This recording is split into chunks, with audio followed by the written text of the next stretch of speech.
साथियों नमस्कार। ये जो शख्स स्क्रीन में नजर आ रहा है ये कोई बहुत बड़ा करोड़पति रईस ज्यादा नहीं था। ये अपनी खुशियां दूसरों के पैसे से मना रहा है क्योंकि इसने लोगों को बेवकूफ बनाया है। लोन लेने का झांसा देकर इसने कई छात्रों का भविष्य खराब कर दिया। लगभग 1000 छात्रों को इसने अपना शिकार बनाया।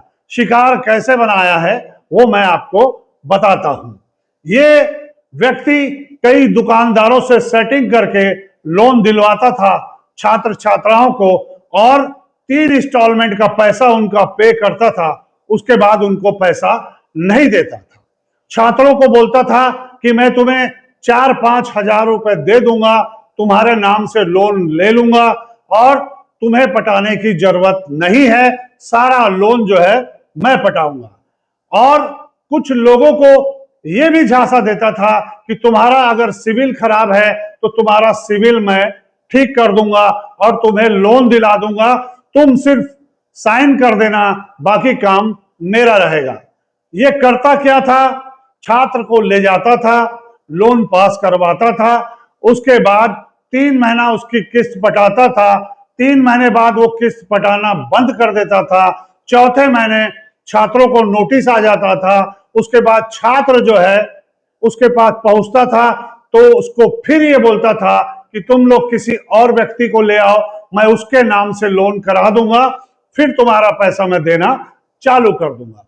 कुल मिलाकर लोन पे लोन एक व्यक्ति के नाम से 3-4 लोन इसने दिला दिए हर छात्र को।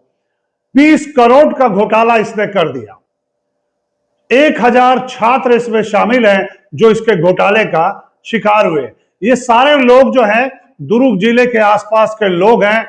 मुख बधिर शाला के भी कुछ लोग हैं जो गूंगे बहरे लोग हैं, वो भी इसमें शामिल हैं। तो जिस प्रकार से इसने धोखाधड़ी की है, बहुत दिमाग लगाकर छात्रों को इसने भला फुसला कर ये काम किया है। इस मामले में हम स्टोर जो अनामिका जो शॉप है जहां से मोबाइल, टीवी, फ्रिज, एसी लिया गया है, उनके संचालक के पास हम पहुंचे और उनसे जानना चाहा कि मामला क्या है, आखिर कैसे ऐसा संभव है कि वो लोन ले लेता है और उसे पैसा, मोबाइल, एसी, टीवी नहीं मिलता। तो दुकानदार का साफ कहना है कि मेरा इसमें कोई दोष नहीं है, मैं कस्टमर आता है तो लोन डिपार्टमेंट में भेज देता हूं, मेरा लोन डिपार्टमेंट ऊपर है, साइड में है, वहां जाते हैं, अपना दस्तावेज दिखाते हैं, उनका लोन अप्रूवल होता है, उसके बाद जो है मैं प्रोडक्ट उनको दे देता हूं। प्रोडक्ट उनके घर में डिलीवरी होता है। अब उसके बाद वो लोग क्या करते हैं ये मैं नहीं जानता। दुकानदार ने पल्ला झाड़ लिया कि मैं इस मामले में दोषी नहीं हूं।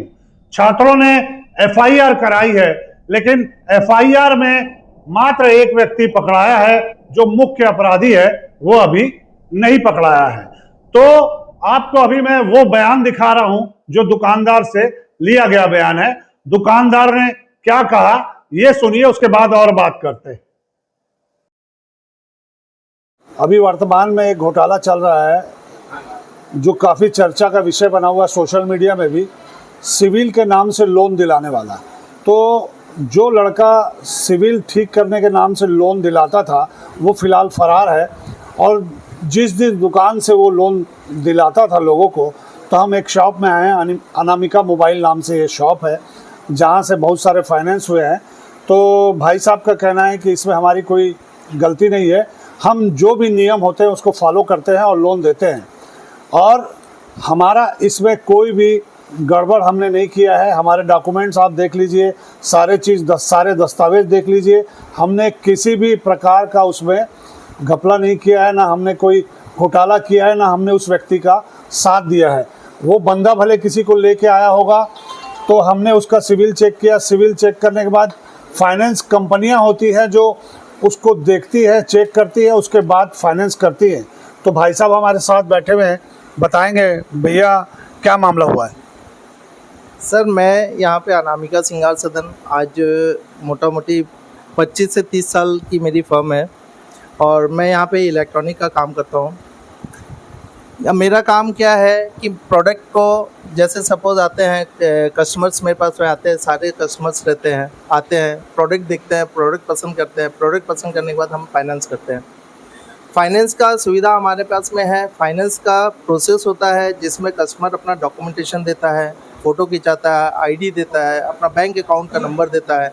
ये सारा प्रोसेस होने के बाद से फाइनेंस होता है। फाइनेंस होने के बाद से मेरे को डीओ आता है, डीओ आने के बाद से मैं डीओ लेके प्रोडक्ट को सप्लाई कर देता हूँ। यहाँ पे मेरा काम ख़त्म हो जाता है। यहाँ से फाइनेंस कंपनी और कस्टमर्स के बीच में फाइनेंस की सुविधा चालू हो जाती है। अच्छा, इसमें एक बात आ रही थी कि उन बच्चों का कहना है कि आपका सेटिंग है और आप हमें लोन तो दे देते हो लेकिन प्रोडक्ट वो बंदा लेके जाता है। अच्छा, ये तो बोलने का बात है कि जो अपन में बोलने वाले तो कुछ भी बोल लेंगे।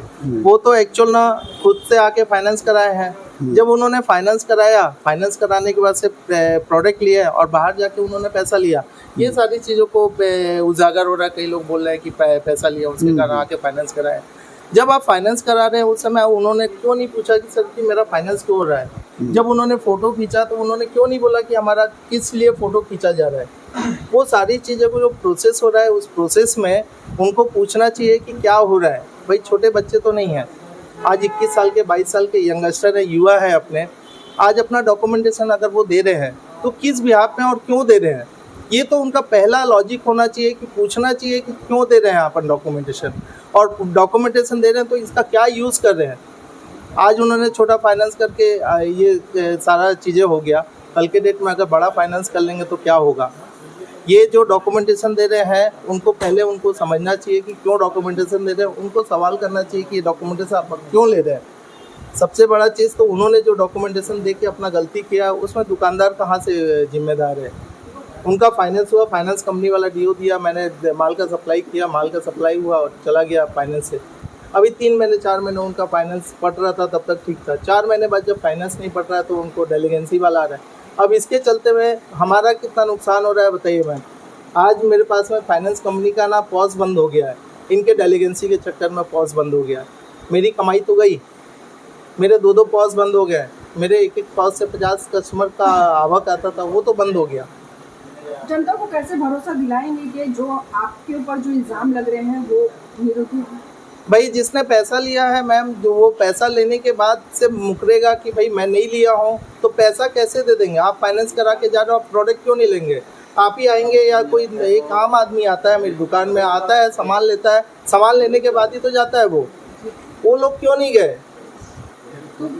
मतलब वो कि मेरा ये आ रहा है, मेरा ये दोस्त है, मेरा ये भाई आके अभी लेके जाएगा, ये करेगा बोल के लेके गया वो, तो उसमें मैं क्या करूँगा मैम? अच्छा, जो जब फाइनेंस होता था तो क्या प्रोडक्ट हम लोग अपने घर लेके जाते थे जिसके नाम से फाइनेंस होता था? प्रोडक्ट का जो फाइनेंस कराते थे ना, वो लोग साथ में लेके चले जाते थे जी। कई लोग ना थोड़ी देर में बाद में आके ले जाते थे। अब वो इतने 2-3 लोग आते थे। बाकी जो है ना, ये मामला जो है ना पुलिस में भी उन्होंने FIR किया हुआ है और पुलिस स्टेशन से ना हम लोग के पास में नोटिस भी आया हुआ है। नोटिस आया हुआ है ना, तो मैं नोटिस का ना सारा ना पुलिस को जवाब दिया हूँ। पुलिस से जो भी चीज़ें आ रही है वो सारी चीज़ें ना मैं लिखित तौर से वहाँ पे दिया हूँ। देने के बाद से जो जो उन्होंने डॉक्यूमेंटेशन मांगा है साल भर का, सारा दस्तावेज मैंने वहाँ पे दिया हुआ है। जो अगर रिक्वायरमेंट कुछ भी आता है, ये मामला पुलिस स्टेशन पे है, वहाँ पे जाके ना भी जो भी जानकारी चाहिए होगा उनके थ्रू मिल जाएगा। इसमें मेरे तरफ से, मेरी संस्थान के सबसे जो भी चीज़ें हुई है, जो भी चीज़ें है, वो सारी चीज़ों को मैं यहाँ पे अपडेट कर रहा हूँ। अगर पुलिस वाले मेरे से कुछ भी तहकीकात के लिए मांग रहे हैं, मैं उनका सहयोग कर रहा हूँ। कई पेरेंट्स भी मेरे पास में आते हैं, मैं उनको सहयोग कर रहा हूँ, मैं उनको बता रहा हूँ कि कैसे क्या है। उस सहयोग में मैं कभी पीछे नहीं हटूँगा। अगर मैं गलत नहीं किया हूँ तो मैं क्यों पीछे हटूँगा। फाइनेंस कंपनी, मैं दुकानदारी खोला हूँ, मेरी दुकानदारी फाइनेंस पे ही चलती है। अपनी दुकान। कई स्टूडेंट लोग यही बोल रहे हैं कि वो जो दलाल था उससे आपका सेटिंग था और हम चले जाते थे, हम साइन करके चले जाते थे, प्रोडक्ट वो बाद में ले जाता था। नहीं, उनका ऐसा कहना था। बोलने वाले लड़के तो कुछ भी बोलेंगे सर, स्मार्ट तो कुछ भी बोलेंगे सर, क्योंकि वो तो फंसे हुए हैं। उनका पेमेंट नहीं आ रहा है, जब EMI नहीं पड़ रही है तो उनको अब चीज़ समझ आ रहा है। जब फाइनेंस करा रहे तो उनको पूछना चाहिए था। बस इतना ही मैं बोलूँगा। बाकी जो चीज़ें रहेगी वहाँ पे न्यायालय में जा रही है बात, और वहाँ पे FIR हुआ है, उसके थ्रू मैं तो वहाँ पे सारी जानकारी दे दिया हूँ।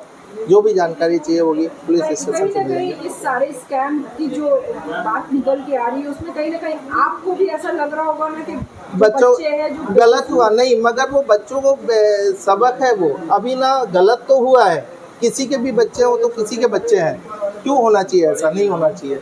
मगर समझदारी ये भी होना चाहिए कि बच्चे अपना डॉक्यूमेंटेशन देने के पहले ना 20 बार सोचे, 25 बार पढ़े, उसके बाद ना उसको सोचे कि नहीं मेरे को ये करना है कि नहीं करना है। वो तो आगे के भविष्य है ना। बस ये अनामिका जो मोबाइल है उनके जो मेन संस्थापक हैं और मेन मालिक हैं, तो इन्होंने अपना पक्ष जो है वो रख दिया है और इनका कहने का मतलब है कि हम कहीं भी गलत नहीं है, हमने सारे दस्तावेज देखकर फाइनेंस को दिए, फाइनेंस वालों ने फाइनेंस किया, तो ये सारा जो काम है फाइनेंस वालों का है, इसमें हमारी कोई भूमिका नहीं है। फाइनेंस हो जाता है, उसके बाद हम प्रोडक्ट दे देते हैं, वो प्रोडक्ट बच्चा आज ले जाता है कल ले जाता है, ये उसकी मर्जी है, वो अपने सुविधा के हिसाब से हमारे यहाँ से प्रोडक्ट ले गया है। अभी आपने देखा कि दुकानदार ने क्या कहा। दुकानदार ने साफ कहा कि मैं इसमें दोषी नहीं हूं, मैं दस्तावेज देख के लोन देता हूं, चाहे मैं 1 लोन दूं, 2 लोन दूं, 3 लोन दूं, जितने लोन उसके हो सकते हैं मैं कर दूंगा, क्योंकि मैं व्यापार करने बैठा हूं, मेरा काम है व्यापार करना। फाइनेंस करना नहीं करना फाइनेंस कंपनियों का काम है, इससे मेरा कोई लेना देना नहीं है। तो दुकानदार इस मामले में साफ बरी हो जाता है, क्योंकि वाकई में उसका कोई दोष नजर नहीं आता। लेकिन छात्रों का कहना है कि दुकानदार की सेटिंग के कारण ऐसा काम हुआ है। तो छात्र भी इस मामले में गलत इसलिए हैं क्योंकि छात्रों ने 3-4 महीना इंतजार किया, उसके बाद वे दुकानदार के पास गए, क्योंकि जब तक उन्हें पता नहीं था कि इस प्रकार का मामला होने वाला है और हमारे साथ धोखाधड़ी हुई है, तब तक वो दुकानदार के पास नहीं गए। लेकिन अब जब आरोपी ऋषभ फरार है, तब ये सारे जो मामले हैं उजागर हो रहे हैं। ये एक बीएसपी कर्मी है और अपने पिता की जगह नौकरी पर लगा है, अभी वर्तमान में ये फरार है। बताते हैं, लोगों का कहना है कि इसके पास बड़ी बड़ी कंपनियों की गाड़ियां हैं, हर बार जब ये आता था तो एक बड़ी गाड़ी में आता था। कुल मिला के 20 करोड़ का घपला करके आदमी खुलेआम घूम रहा है और उसकी जो मां है वो घर में है। लेकिन अपराधी जो इस मामले का सरगना है वो वर्तमान में फरार है। पुलिस चुप्पी साधे हुए है, अभी तक किसी भी प्रकार की कार्रवाई नहीं की गई। छात्र जिनके पास लगातार बैंकों के नोटिस आ रहे हैं, कभी बजाज का, कभी HDFC का, कभी IFCDC का, कुल मिलाकर सारे जो बच्चे, 1000 बच्चे दुकानों के चक्कर काट रहे हैं। इस मामले में हमने जितनी भी जांच की है, उस जांच में हमने पाया है कि इस मामले में बच्चे ज्यादा दोषी हैं, क्योंकि इतने समझदार होने के बाद भी वो ऐसा कृत्य कैसे कर सकते हैं, कैसे अपने डॉक्यूमेंट्स किसी को दे सकते हैं। दुकानदार भी इस मामले में दोषी है, अगर उसने धोखाधड़ी की है। धोखाधड़ी किस प्रकार की है? अगर उसने माल नहीं दिया है और उससे पैसा दे दिया है तो ये दुकानदार भी दोषी है। लेकिन जिस दुकानदार से हम अभी मिले हैं, अनामिका, जो दुर्ग में है, महाराजा चौक में, वो सारी चीज और सारे दस्तावेज दिखाने के लिए तैयार है और CCTV फुटेज भी दिखाने को तैयार है कि जो शख्स प्रोडक्ट लेकर गया है, जिसने फाइनेंस किया है, उसके घर का चालान कटा है, उसका प्रोडक्ट गया है, वो हर मामले में तैयार नजर आए, इसलिए हम उनको दोषी नहीं मानते। अब देखना है पुलिस इस मामले में क्या कार्रवाई करती है और किस किस को पार्टी बनाती है। इस मामले में जो भी जांच होगी, जो भी अपडेट सामने आएगा, हम लगातार आपको दिखाते रहेंगे। बने रहिए हमारे चैनल के साथ। हमारे चैनल को लाइक, शेयर, सब्सक्राइब करना न भूलें। नमस्कार।